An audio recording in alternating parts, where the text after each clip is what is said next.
अब डीजीआईएसपीआर ने आज की प्रेस ब्रीफिंग में भारत की 20 साला रियासती दहशतगर्दी पर ब्रीफिंग देते हुए बताया कि 2009 में पाकिस्तान ने शवायद भारत के वजीर आजम को दिए और गिरफ्तार दहशतगर्दों ने भारत की पुष्पनाही का एतराफ़ भी किया। यानी ये अटल हकीकत है कि भारत ने बलूचिस्तान में बदअमनी की लहर को हवा दी है। सिर्फ रवा और गुज़श्ता साल भारत ने बलूचिस्तान में कई प्रॉक्सी हमले किए हैं, जैसा कि 14 फरवरी 2025 को दहशतगर्दी की कार्रवाई में बलूचिस्तान में 10 शहरी शहीद हुए। 19 फरवरी 2025 को दहशतगर्दी के नतीजे में बार खान में 7 मुसाफिर हलाक हुए। फिर मार्च 2025 को जाफर एक्सप्रेस पर हमला हुआ, जिसके नतीजे में 26 मुसाफिर शहीद हुए। फिर 12 अप्रैल 2024 को केच में 12 मजदूरों की शहादत का वाकया पेश आया।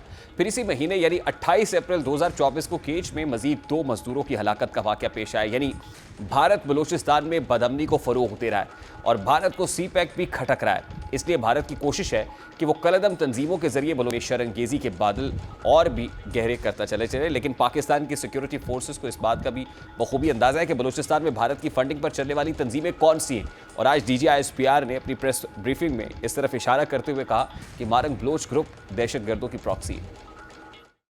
अब हालिया बरसों में पाकिस्तान की सिक्योरिटी एजेंसीज और हुकूमत ने बार बार ये मौके इख्तियार किया है कि भारत रियासती सतह पर बलूचिस्तान में मुदाखलत कर रहा है और इसका मकसद पाकिस्तान को अंदरूनी तौर पर कमज़ोर करना है। भारतीय खुफिया एजेंसी रॉ इस हवाले से अलहदगी पसंद अनासर, तकरीबी गिरोहों और दहशतगर्द तंजीमों को माली, तकनीकी और तरबियती इमदाद फराहम कर रही हैं ताकि बलूचिस्तान में बदअमनी को हवा दी जा सके। इसलिए मौजूदा आलमी और इलाकाई सूरत हाल को देखते हुए ये इम्कान रद्द नहीं किया जा सकता कि भारत बलूचिस्तान में मजीद बदअमनी फैलाने की कोशिश, खास तौर पर सीपैक के तहत बलूचिस्तान में गवादर पोर्ट की तरक्की, सड़कों और इंफ्रास्ट्रक्चर के मंसूबे न सिर्फ पाकिस्तान बल्कि पूरे खित्ते के लिए माशी मौके की अलामत है। ताहम भारत इन मंसूबों को अपने गिर्द घेरा तंग होने के तौर पर देखता है और यही वजह है कि वो बलूचिस्तान में इस्तेहकाम को सबूताज करने की हिकमत अमली पर अमल पैरा है।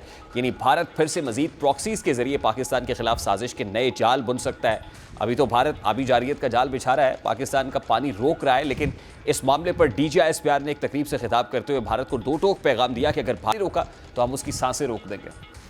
इस वक्त senior defence analyst brigadier retired Masood Ahmed Khan sahab ने हमें ज्वाइन किया। अस्सलाम वालेकुम ब्रिगेडियर साहब, बहुत बहुत शुक्रिया आपके वक्त के लिए। ब्रिगेडियर साहब, भारत अब प्रॉक्सी वॉर पे उतर आया है। इससे पहले जो पाकिस्तान इंडिया के माबैन एक स्टैंड ऑफ हमने देखा, उसके बाद एक नई शक्ल इख्तियार की है, वो प्रॉक्सी वॉर है। अपनी प्रॉक्सीज के जरिए से यहाँ पे दहशतगर्दी कर रहा है। सिक्योरिटी डोमेन में हमने जो कुछ करना था हमने करके दिखाया। अब भी डीजीआईएसपीआर ने बड़ी तफसील से सेक्रेटरी दाखिला के हमरा जो प्रेस ब्रीफिंग दी है, बड़ी डिटेल में गुज़श्ता 20 साल का तमाम कच्चा चट्टा खोल के रख दिया है कि वो क्या करता रहा है और किस तरह हम ये सब्सटेंशियल एविडेंसेस पूरी दुनिया के सामने रखते गए हैं। अब ये मामला सिक्योरिटी फ्रंट पे, वॉर फ्रंट पे लड़ा जाना है, ये डिप्लोमेटिक फ्रंट पे आप देखते हैं कि वो ज़्यादा इफेक्टिव है और डिप्लोमेटिक फ्रंट को एक्सरसाइज करना चाहिए। जी हाँ, देखिए जो डीजीआईएसपीआर ने कहा 100% सही है। जब भी हम डीजीआईएसपीआर की तरफ से ब्रीफिंग्स होती हैं तो वो इररिफ्यूटेबल एविडेंस होता है, वेरीफाइबल एविडेंस होता है, अथॉरिटी के साथ बात करते हैं। हम लाइक इंडियंस जो वहाँ पे कहानियां डालते हैं। अभी देखें कि हम एक तो डिप्लोमेटिक फ्रंट पे जाएंगे, जिस तरीके से हमारे वो डेलीगेशन जा रहे हैं, एक तो वो एक्सपोज करेंगे। सेकंड, हमारे जो एम्बेसीज हैं अक्रॉस द ग्लोब, जो वो एग्रेसिव डिप्लोमेसी होनी चाहिए।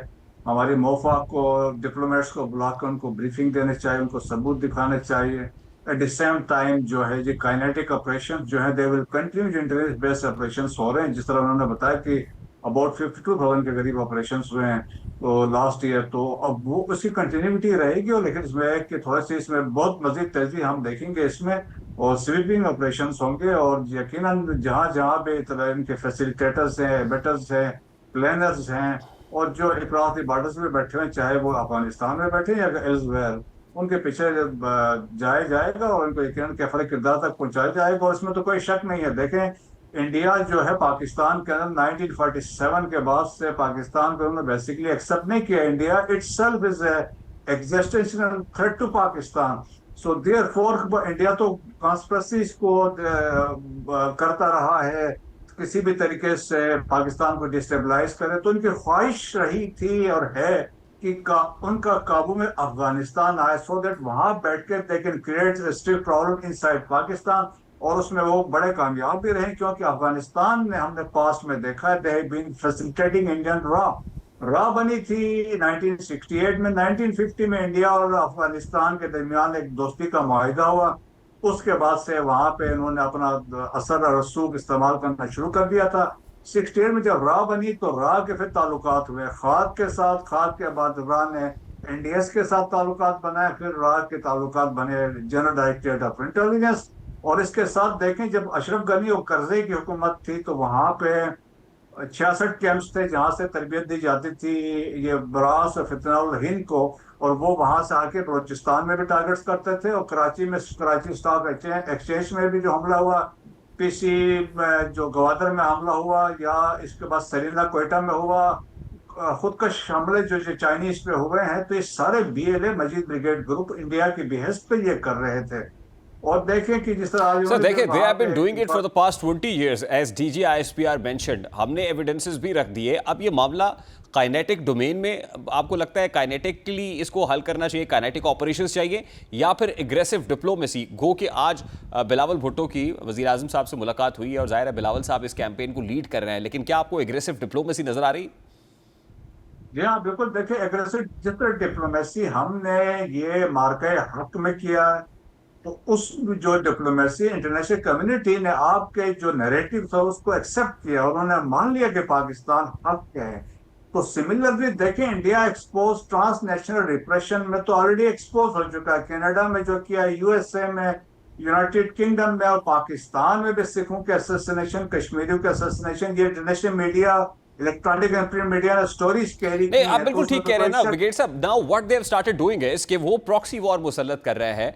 अब वो सीज फायर के बाद एक नई शक्ल इख्तियार कर रही है। हमारी जो कंडीशंस हैं वो कश्मीर मामले के ऊपर हो, इंडस बेसिन ट्रीटी के ऊपर हो, बीएलए स्पॉन्सर्ड टेररिज्म के ऊपर हो, ये कंडीशंस को मीट कर, ये जो रिक्वायरमेंट्स हैं जो हमने जाहिर है ये कंडीशनल सीज फायर किया है कि जब तक ये मामला हल नहीं होते तब तक सीज फायर है। तो ये हल होंगे कैसे? मैं ये कह रहा हूं कि इसके लिए तो हमें एग्रेसिव डिप्लोमेसी नहीं चाहिए, मतलब post that stand of situation. देखें बिल्कुल होनी चाहिए। ये तो मैंने कहा ना, aggressive diplomacy and kinetic action simultaneously जाएंगे। और एग्रेसिव डिप्लोमेसी में मैंने तो बता दिया, लेकिन इसमें मोस्ट इंपॉर्टेंटली अमेरिकन को इन्वॉल्व करना होगा। जिससे प्रेसिडेंट ट्रम्प ने जहां भी गए 7 time he has mention Pakistan. Even south African president के साथ बैठ के उन्होंने पाकिस्तान की लीडरशिप की तारीफ की है, पाकिस्तानी लोगों को तारीफ की है कि जीनियस से अच्छे हम ट्रेड करेंगे। तो और उन्होंने वहां पर भी ये कहा कि हमने सीज फायर करवाया। So that is one thing he said कि हम मीडिएट करने को तैयार है। फॉर द फर्स्ट टाइम बात हुई। सेकंड देखें, जब मार्को रूबियो ने ट्वीट किया था तो उन्होंने लिखा था कि जब सीज फायर हुआ, उसने लिखा था कि Pakistan and India will discuss broad set of issues at a neutral venue. तो उसमें भी एक्नॉलेजमेंट थी कि ब्रॉड सेट्स का मतलब था जम्मू एंड कश्मीर की भी बात होगी, पानी की इसमें बात होगी, इंडियन टेररिज्म की भी बात होगी, फिर ट्रेड की भी बात होगी। तो पाकिस्तान एग्रेसिव डिप्लोमेसी भी करेगा, और जो इनके प्रॉक्सीज हैं, चाहे वो बलूचिस्तान में है या खैबर पख्तूनख्वा में है, और एक लीथल किस्म का मैसिव जो काइनेटिक ऑपरेशन होंगे, आप देखेंगे इन चंद दिनों में पता चल जाएगा कितने जो ये लोग मारे गए हैं। बहुत बहुत शुक्रिया।